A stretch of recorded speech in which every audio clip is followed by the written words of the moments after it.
পুলিশের চাকরি করে বন্ধুরা আমার অবসরপ্রাপ্ত শ্বশুর। বর্তমানে সে অবসর আছে, পুলিশের চাকরি থেকে অব্যাহতি নিয়েছে। তো বন্ধুরা, আমার স্বামী সে তার ব্যবসার কাজের জন্য সে প্রায় সময় শহরে থাকে। বছরের ৮-৯ মাসই সে শহরে বসবাস করতে হয়।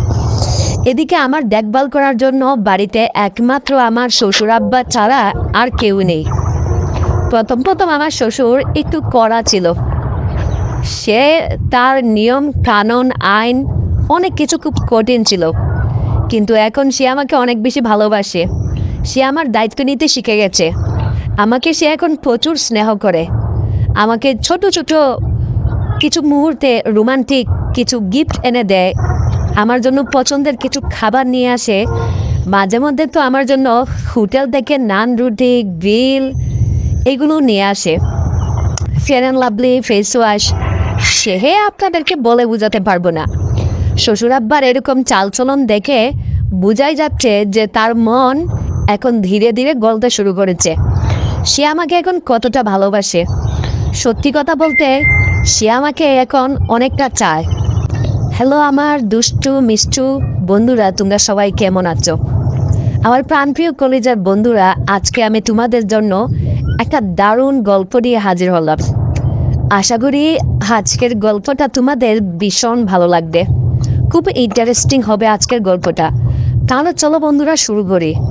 বন্ধুরা, আমি এই বাড়িতে বিয়ে করে এসেছি প্রায় দীর্ঘ ১.৫ বছর হয়ে গেল, কিন্তু দুঃখের বিষয় হচ্ছে আমার কোনো বাচ্চা কাচ্চা হচ্ছে না, আমার কোনো সন্তানাদি হচ্ছে না।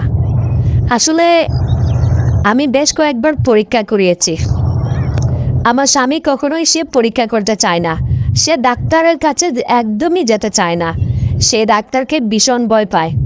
আসলে যার সমস্যা সে তো ভয় পাবেই, কিন্তু এই বাড়িতে আমার যারা আছেন, আমার তো আসলে নিজের একমাত্র শ্বশুর বলতে আর কেউ নেই, কিন্তু আমাদের যে গোষ্ঠী আছেন, ধরেন চাচা চাচি আরও যারা আছেন পাড়াপড়শি মহল্লার সব মানুষজন, তারা আমাকে দোষ দেয়, তারা সব সময় আমাকে দোষারোপ করে।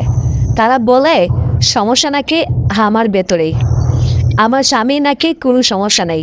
কেন জানেন? সে দেখতে শুনতে মাশাল্লাহ, শরীর স্বাস্থ্য ভালো, হ্যাঁ, তার কোনো সমস্যাই হতে পারে না।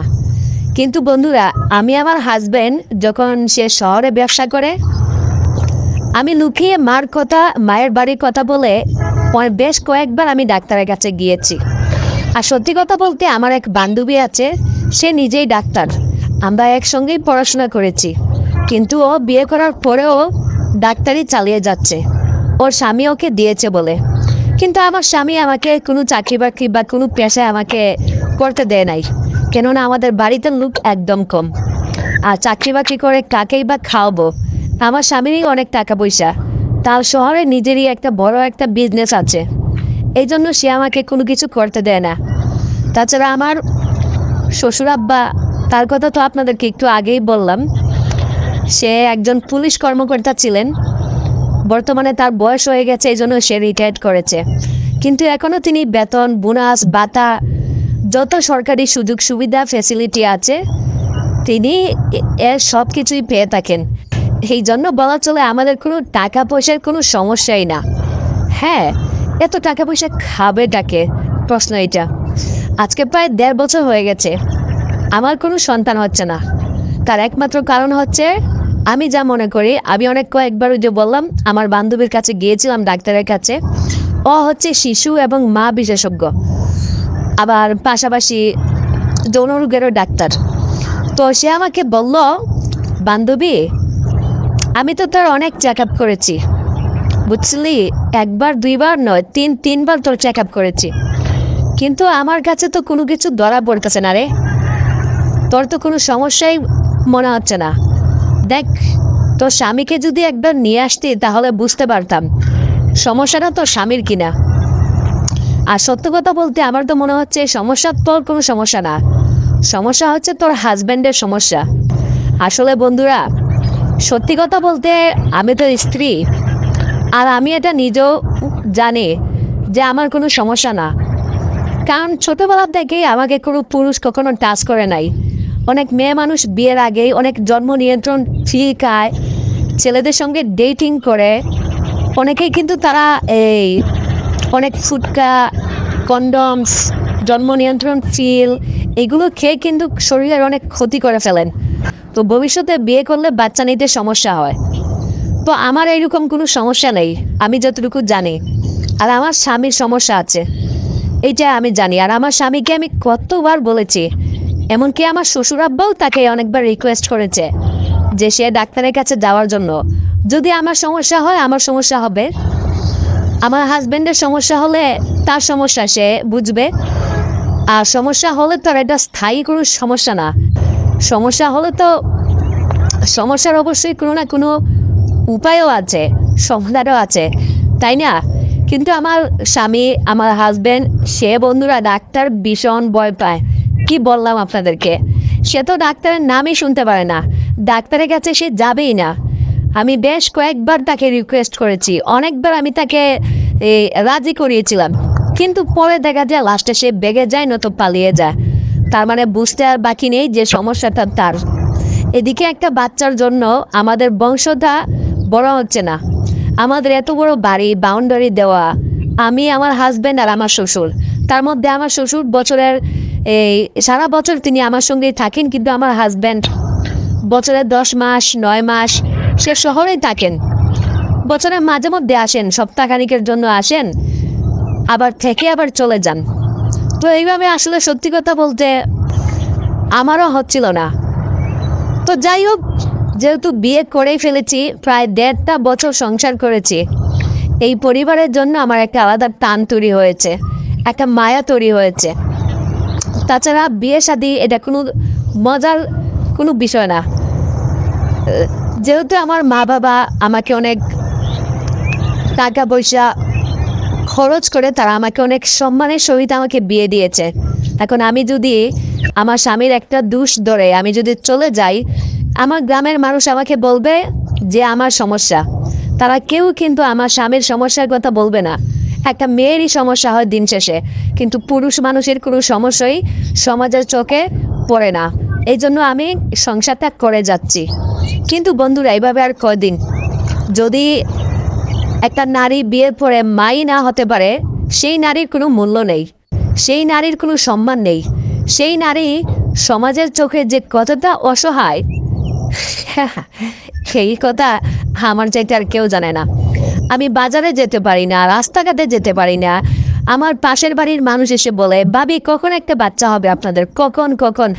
আরে ভাই, একটা সন্তানের জন্য আমার মা আমাকে ফোন করে রোজ 2 বেলা, আমার বাবা আমাকে ফোন করে, আমার নিজের বাড়ি থেকে আমার ভাই বোন সবাই আমাকে পাগল করে দিচ্ছে। তো আমি বুঝলাম বিয়ের পর একটা সন্তান, একটা বাচ্চা আমাদের জীবনে কতটা মূল্যবান, কতটা সম্পদ। আসলে একটা সন্তান ছাড়া একজন মায়ের কোনো ভ্যালু নেই। তো আমার শ্বশুর এখন তার বন্ধুবান্ধব, তার ইষ্টি গোষ্ঠী যারা আছেন তাদেরকে নিয়ে একটা প্ল্যান করেছে যে এভাবে তারা হচ্ছে না, কারণ আমাদের বংশ তো বিস্তার করতে হবে, বড় করতে হবে। শ্বশুর, আমার শাশুড়ি বা কেউই বেঁচে নেই। এখন যদি হঠাৎ করে আল্লাহ না করুক, যদি আমার শ্বশুর আব্বাও মারা যান, তখন আমি আর আমার স্বামী থাকবো। তো আমরাও যদি আল্লাহ না করুক, মানুষের হায়াত মৌতের কথা তো একদম বলা যায় না, একটা কিছু হয়ে গেল, তখন আমাদের এই বাড়ি দেখাশোনা কে করবে? আমাদের তো নিজের বলতে আর কেউ থাকলো না, ঠিক আছে? তো আমার শ্বশুর একটা প্ল্যান করেছে, তার এই চাচাতো ভাই, মামাতো ভাই, ইষ্টি পুষ্টি যারা আছেন এবং গ্রামের মানুষকে নিয়ে, যে আমার স্বামী রফিককে আরও একটা বিয়ে দিবেন।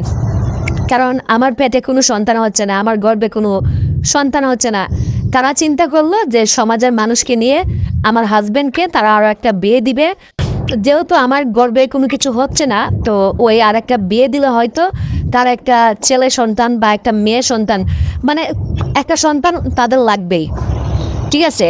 তো আমি গ্রামের মানুষ যারা আছেন বা আমার ইষ্টি গোষ্ঠী যারা আছেন বা আমার শ্বশুর আব্বাকে আমি তাদেরকে বললাম যে একটা সন্তানের জন্য বিয়ে দিতে হবে কেন?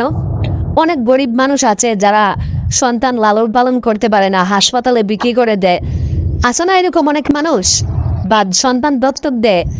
আমরা একটা সন্তান হাসপাতাল থেকে কিনে নিয়ে আসলেই তো পারি, তারপর আমরা আমাদের সন্তান বলে তাকে মানুষ করলাম, আমাদের বংশ বিস্তার করলাম। কিন্তু আমার শ্বশুর আব্বা খুব কড়া। তিনি বলেন, নিজের একটা রক্ত আর পরের একটা রক্ত, রাত দিন তফাৎ। আমরা এই বাড়িতে কোনো সন্তান আমরা লালন পালন করব না, আমরা নিজের সন্তান চাই। মানে তারা তো তাদের কথায় একেবারেই অনড়, একেবারেই কঠিন, যে তারা আসলে একটা সন্তান সত্যি সত্যি মানে তাদের লাগবে, এই জন্য আর একটা বিয়ে দিতে। মানে চিন্তা করেন যে এই ঘরটাকে আমি প্রায় দেড়টা বছর যাবৎ নিজের হাতে সাজিয়েছি, এই সংসারটাকে আমি গুছিয়েছি, এখন আমার হাজবেন্ডকে আরেকটা বিয়ে দিবে। সেই ঘরে তো সন্তান হবেই না, কারণ সমস্যাটা আমার স্বামীর। হ্যাঁ, উল্টো আমার এই সাজানো, আমার হাতে এই সাজানো গুছানো সংসারটা নষ্ট হবে। মানে আমার আরেকটা সতীন আসতে যাচ্ছে এই বাড়িতে। আর যদি একবার আমার সতীন এই বাড়িতে পা রাখে, তখন আসলে আমার সংসারটা আর সংসার থাকবে না। এই বাড়িতে আমার থাকা আর না থাকা একই কথা। তখন আমার কোনো ভ্যালু থাকবে না, আমার কোনো মূল্যই থাকবে না। তো যাই হোক, একটা মেয়ে পৃথিবীর সমস্ত অন্যায় সে সহ্য করতে পারে, কিন্তু তার নিজের স্বামীকে অন্য একটা মেয়ের সঙ্গে বাদ দিতে হবে, এটা পৃথিবীর কোনো মেয়েই চাইবে না। আমি বড় কথা, পৃথিবীর কোনো মেয়েই চাইবে না। আর আমি তো কখনোই চাবো না যে আমার স্বামী অন্য আর একটা মেয়ের সঙ্গে সে বেড শেয়ার করুক, সে ঘুমাক। এটা আমি কোনোভাবেই আমি চাইতে পারি না। আর এই বাচ্চা তো হবেই না। তো বন্ধুরা, হঠাৎ করে আমার মাথায় আসলো, না, আমার স্বামী একজন খুব সহজ সরল মানুষ, তার আসলে ডাক্তার খুব ভীষণ ভয় করে।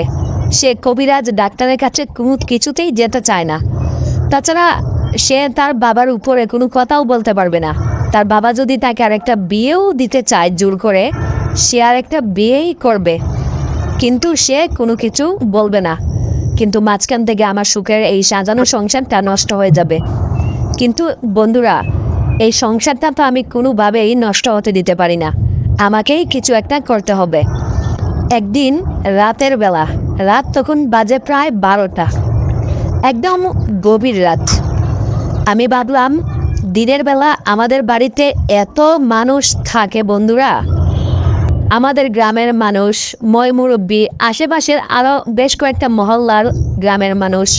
মানে আমার শ্বশুর আব্বা সকাল থেকে একদম রাতের 10টা-11টা পর্যন্ত সে বাইরের মানুষদের সঙ্গে মিটিং করে।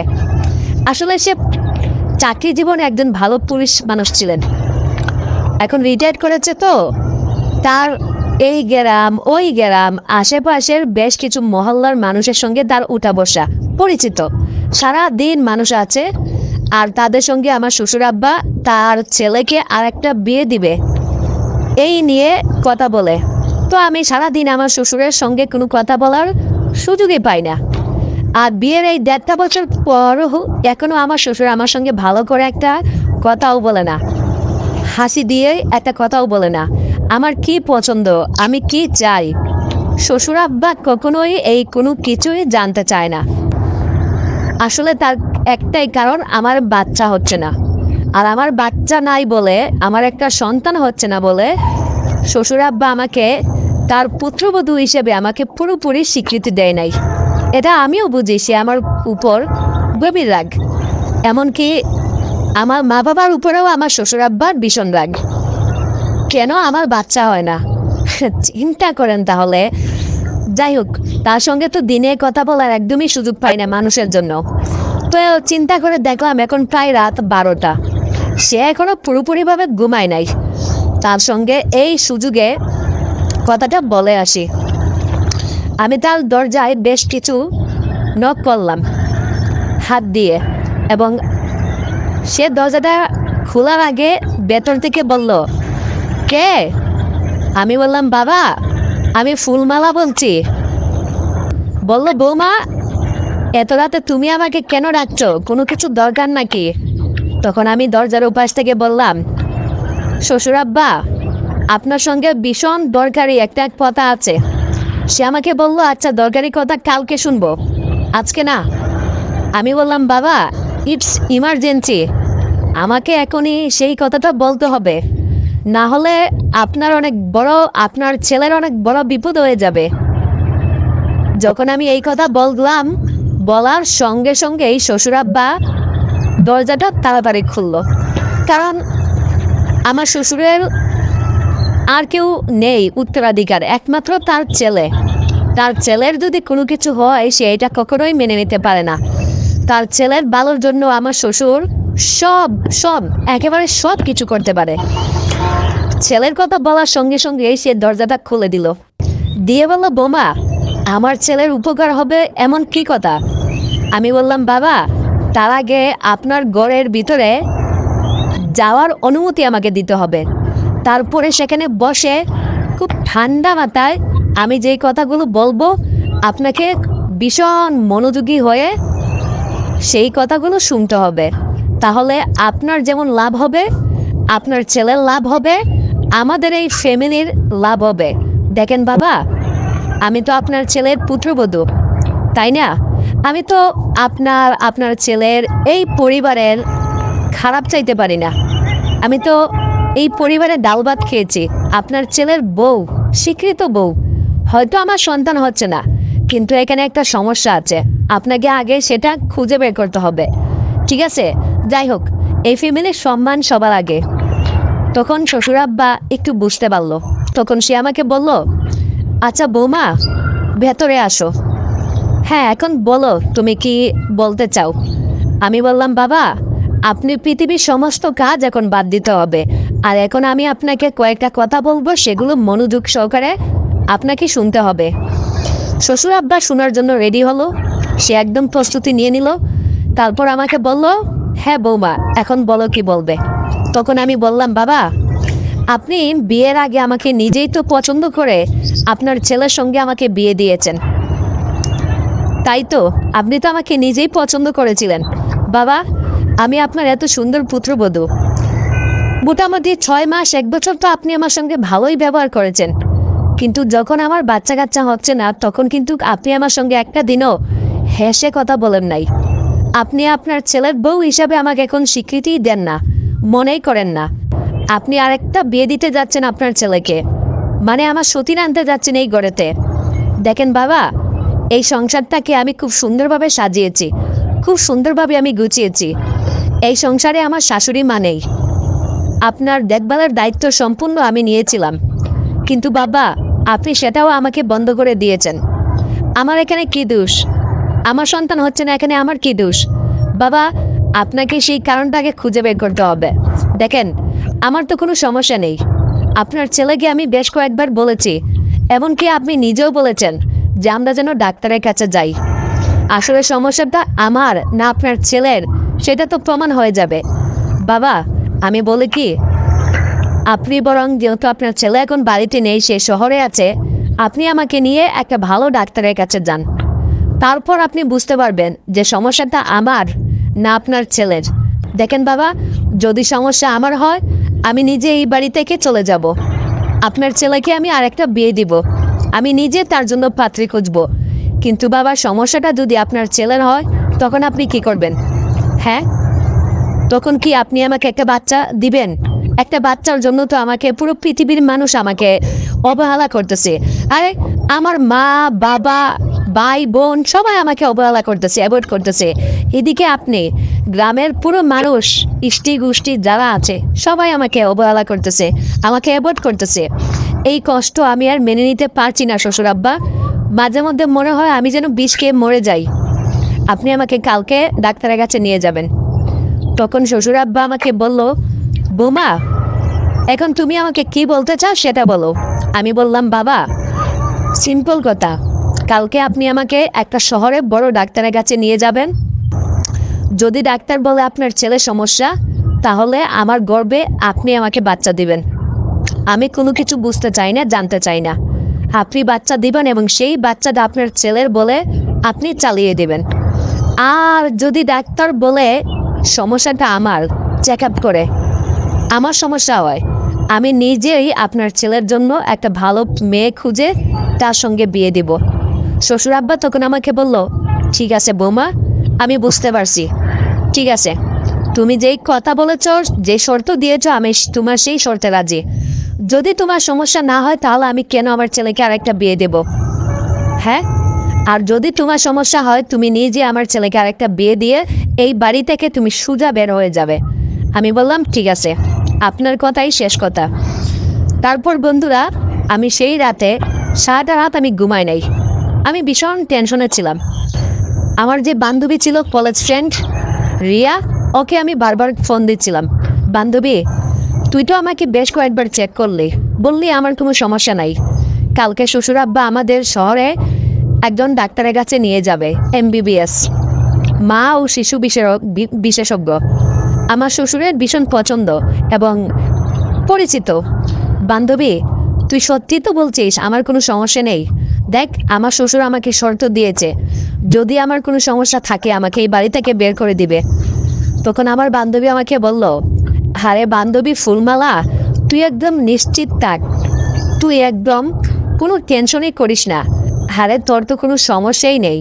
শোন, তোর শ্বশুর আব্বা গিয়ে কালকে নিজেই বিদায় হয়ে যাবে, ঠিক আছে? তুই একদম কোনো টেনশন করিস না।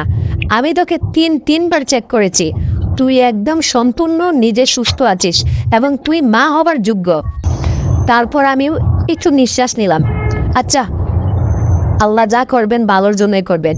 তারপর বন্ধুরা, সকালবেলা ঘুম থেকে 8টার সময় উঠে আমি সবার প্রথমে গোসল করলাম। তারপর আমি শ্বশুর এবং আমার জন্য নাস্তা বানালাম।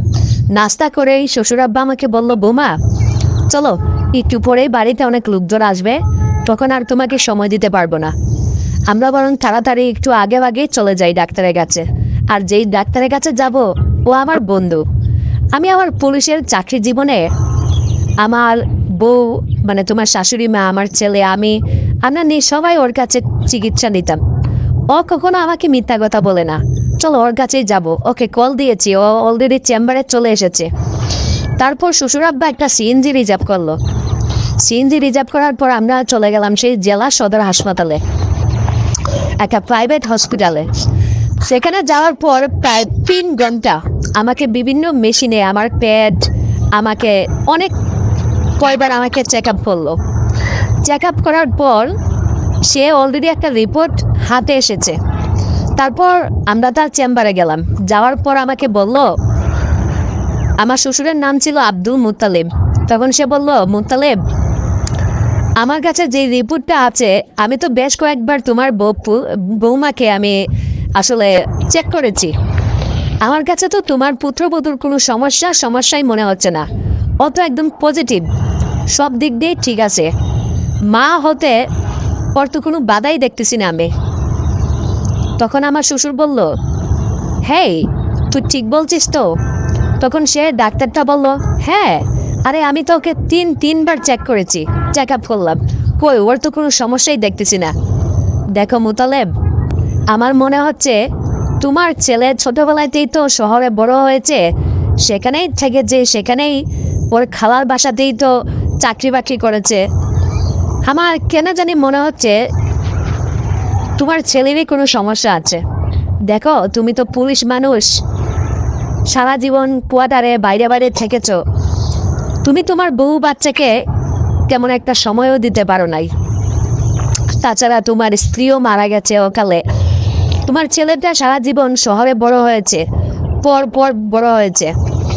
আমার মনে হয় তাদেরই কোনো সমস্যা হবে, তোমার ছেলেরই কোনো সমস্যা আছে, না হলে বাচ্চা হওয়ার তো আমি কোনো সমস্যাই দেখতেছি না। তখন এই কথা বলার পর আমার শ্বশুর বেশ চিন্তিত হয়ে গেল, উনি বেশ টেনশনে পড়ে গেল। তখন উনি আমাকে কাছে টেনে নিলেন, নিয়ে ওনার বুকে আমাকে টেনে নিলেন, নিয়ে উনি জাস্ট চোখের পানি ফেলে দিলেন।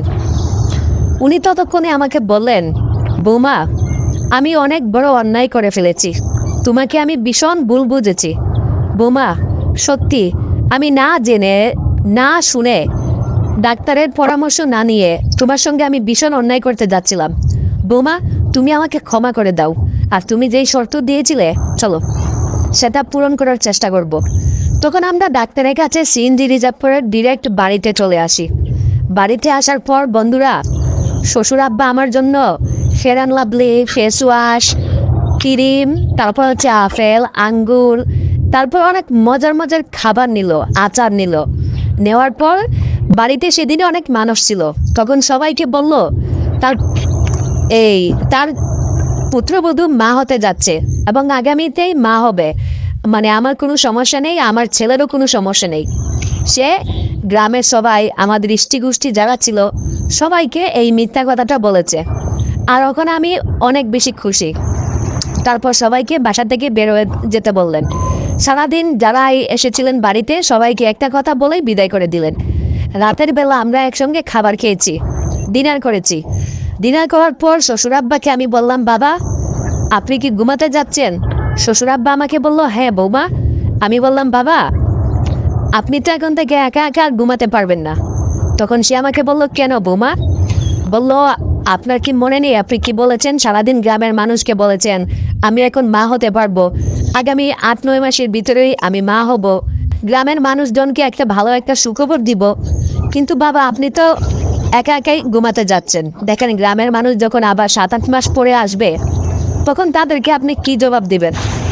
তখন শ্বশুরাব্বা বলল, হ্যাঁ বৌমা, কিন্তু তারপরেও তোমাকে তো নিজের মেয়ে হিসেবে দেখেছি, তুমি আমার ছেলের বউ, কিন্তু আমি তো তোমাকে কথাও দিয়েছি, কি করে বৌমা? কোনো কিছুই বুঝে উঠতে পারলাম না। তখন আমি শ্বশুরাব্বাকে বললাম, দেখেন বাবা, আপনি গ্রামের মানুষজনকে, আপনার চাচাতো ভাই বোন, কত মানুষকে আপনি বড় উঁচু গলায় বলেছেন আগামী 8-9 মাসের ভিতরে আমি মা হব। তাছাড়া এখন যদি তারা জানে যে আপনার ছেলের সমস্যা, তাহলে গ্রামের মানুষের কাছে আপনার ছেলের একটা সম্মান নষ্ট হবে। তার চেয়ে বরং আপনি যদি আমাকে একটা সন্তান দেন, তাহলে তো ঘরের মানুষও কেউ জানলো না, গ্রামের মানুষও কেউ জানলো না, আর আমিও মা হলাম, সবাইকে একটা সান্ত্বনা দিতে পারবো, আর মাঝখান থেকে আপনার ছেলেও বাবা হয়ে গেল। এই কথাটা শুধু আপনার আর আমার ভিতরে থাকবে। শ্বশুর আব্বা তখন আমাকে বলল, বৌমা আমি আমার ছেলের সুখের জন্য আমি সব কিছুই করতে পারি। সেদিন সেই রাতে শ্বশুর আব্বা আমাকে তার ঘরে নিল। বন্ধুরা এরপর শ্বশুর আব্বা আর আমি একই বিছানায় থাকতাম।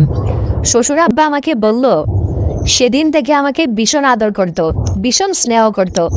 শ্বশুর আব্বা আমাকে একটা কথাই বলতেছিল, বৌমা আজ থেকে প্রায় 15 বছর আগে তোমার শাশুড়ি মারা যায়, তখন থেকে এই ঘরটা একা একা, আমি একাই এই ঘরে থেকেছি, কিন্তু আজকে আমি আমার ছেলের বউ মানে তোমাকে নিয়ে থাকতেছি।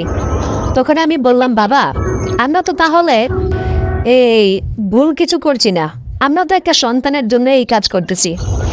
তখন শ্বশুরাব্বা আমাকে বলল, বৌমা আমরা এইভাবে অবৈধ সম্পর্ক করতে চাই না। তখন আমি বললাম, তাহলে আমরা কি করব? শ্বশুরাব্বা তৎক্ষণাৎ রুমের ডয়ারটা খুললো। ডয়ারটা খোলার পর শ্বশুরাব্বা আলমারি থেকে শাশুড়ির একটা বিয়ের শাড়ি বের করলো, কিছু গহনা বের করলো। বের করার পর শ্বশুরাব্বা আমাকে বলতে থাকলো, বৌমা আজকে আমি নিজের হাতে তোমাকে এই শাড়িটা পরিয়ে দেব, তোমার শাশুড়ির এই গহনাগুলো আমি তোমাকে পরাবো, এবং আজকে রাতেই আমি তোমাকে বিয়ে করব। শ্বশুরাব্বার এইরকম পাগলামি দেখে আমি বললাম, বাবা বিয়ে করবেন, এখন কাজই কই পাবেন, তাছাড়া লোকজন জেনে যাবে তো। শ্বশুরাব্বা তখন আমাকে বলল, আরে বুকা মেয়ে, তোমার আর আমার মধ্যে বিয়ে হবে, এখানে কাজই আসবে কেন? শ্বশুরাব্বা তারপর আমাকে নিজের হাতে একটা শাড়ি পরিয়ে দিল। সে আমাকে নিজের হাতে খুব যত্ন করে ব্লাউজ শাড়ি নিজের হাতে পরিয়ে গলায় আমাকে একটা নেকলেস পরিয়ে দিল, আমার কপালে একটা চুমু দিল। তার পছন্দের মানে আমার শাশুড়ির শাড়ি চুড়ি সব কিছুই আমাকে পরিয়ে দিল, দিয়ে আমাকে বাসর ঘরের মতো আমাদের রুমটা চকচক করে রুমটাকে সাজালো। শ্বশুরাব্বা সব কাজ নিজের হাতেই করলো। তারপর সে আমাকে বলল, বৌমা আমি তোমাকে 2 লক্ষ টাকা দেনমোহর দিয়ে আমি তোমাকে এই মুহূর্তে বিয়ে করলাম, তুমি যদি সম্মতি থাকো, রাজি থাকো, তাহলে বলো কবুল। শ্বশুর আব্বার এইরকম পাগলামি দেখে আমি নিজে হাসতে লাগলাম। আমি মনে মনে ভাবলাম, শ্বশুর আব্বা আমার এগুলো কি পাগলামো ছাগলামে করতেছে। কিন্তু বন্ধুরা জানেন, শ্বশুর আব্বা সত্যি একটা ভালো কাজ করতে যাচ্ছিল, কারণ সে কোনো পাপ কাজ করতে চায় নাই। এই জন্য সে আমাকে এগুলো দিয়েছিল, আমাকে সে ভালোবেসে এই কাজগুলো করতেছিল। আমিও ততক্ষণে বললাম, আমি আপনার এই প্রস্তাব মেনে এলাম এবং কবুল। শ্বশুর আব্বাকে আমি কবুল বললাম, শ্বশুর আব্বাও আমাকে কবুল বলে আলহামদুলিল্লাহ বলে তারপর আমাদের বিয়েটা সম্পূর্ণ হলো। বন্ধুরা, এরপর আমি ছিলাম আমার শ্বশুর আব্বার একজন হালাল স্ত্রী। শ্বশুর আব্বা এখন আমার সঙ্গে শারীরিক সম্পর্ক করলে সেটা হালালভাবে হবে। তো এরপর থেকে শ্বশুর আব্বার সঙ্গে আমার সংসার হতো। আর আমার স্বামী 3 মাস 4 মাস পর আসতো, 1 সপ্তাহ থেকে সে আবার চলে যেত। স্বামী যে যতদিন থাকতো ততদিন শ্বশুর আব্বার আমার মধ্যে কোনো সম্পর্ক থাকতো না। তো আমার স্বামী যখন চলে যেত তখন শ্বশুর আব্বার সঙ্গে আমার সেই সম্পর্ক আবার চালু হতে থাকলো। এইভাবে দেখতে দেখতে প্রায় 7 মাস চলে গেল। আর এখন আমার পেট আগের চাইতে অনেক বড় হয়ে গেল। আমিও আসলে একটু বড় হতে লাগলাম, মানে আমি সন্তানের মা হতে যাচ্ছি। আবারও শ্বশুর আব্বা আমাকে সেই ডাক্তারের কাছে নিয়ে গেল এবং ডাক্তার ততক্ষণে একটা ভালো একটা সুখবর দিল যে আমি মা হতে যাচ্ছি, আমি সন্তানের মা হতে যাচ্ছি ফাইনালি। এবং এই অসম্ভব কাজটা সম্ভব করেছেন আমার শ্বশুর আব্বা। এবং শ্বশুর আব্বা সেদিন ভীষণ খুশি হয়েছিল। ডাক্তারের কাছ থেকে এসে শ্বশুর আব্বা প্রায় 50 কেজি মিষ্টি কিনে গ্রামের সবাইকে বিতরণ করে এবং এই খবরটা সে গ্রামের সবার কাছে পৌঁছে দেয় এবং সবাই অনেক বেশি খুশি। তো বন্ধুরা, আসলে একটা বাচ্চার কারণে আমি শুরুর দিকে গ্রামের মানুষের কাছে, শ্বশুর আব্বার কাছে আমি অবহেলিত ছিলাম।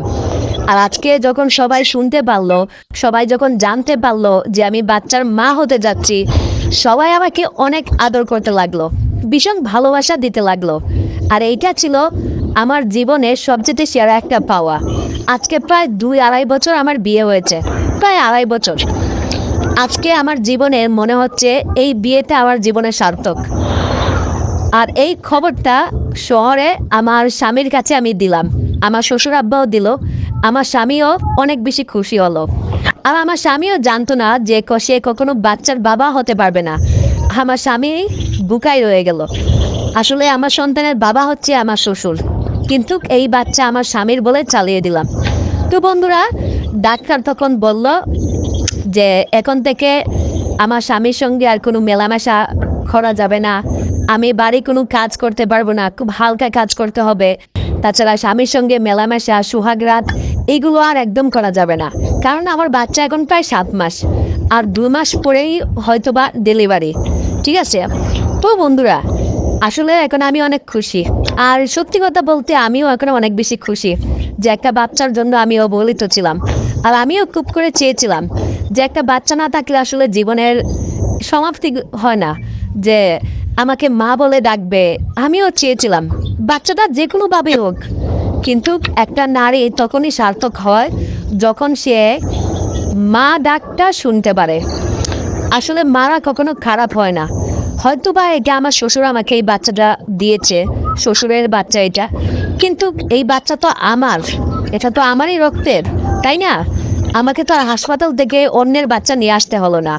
এখন আমি অনেক বেশি খুশি বন্ধুরা। তো আমাদের ঘর এখন আলোয় জলমল করে, আর আমার স্বামীও এখন খুব খুশি, খুব।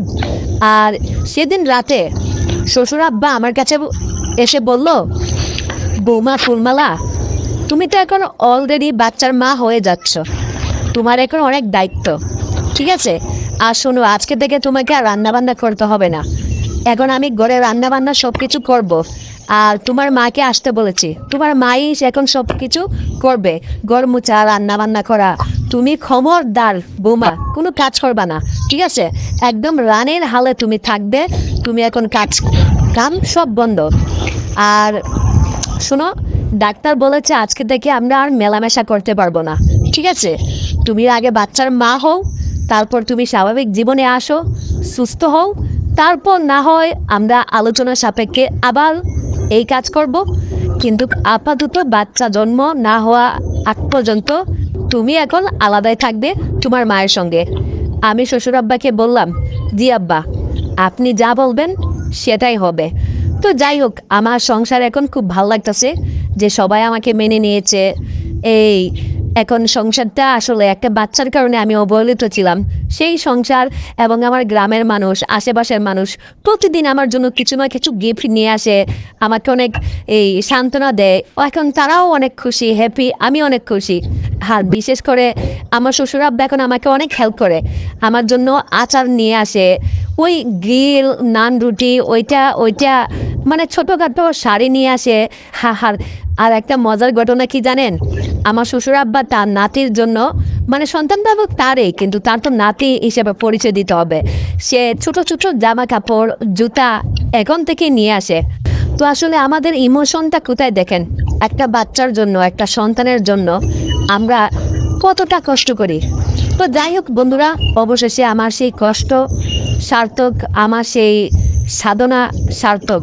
তো যাই হোক বন্ধুরা, আমার শ্বশুরের সঙ্গে এমন একটি কাজ হয়েছে, এটা হয়তো পৃথিবীর কোনো মানুষ জানতেই পারবে না, কিন্তু আমার পরিবারটা সাময়িক সময়ের জন্য তো খুশি একটা সন্তানের জন্য। তো বন্ধুরা, আজকের এই বাস্তব জীবনের গল্পটা আপনাদের কাছে কেমন লাগলো?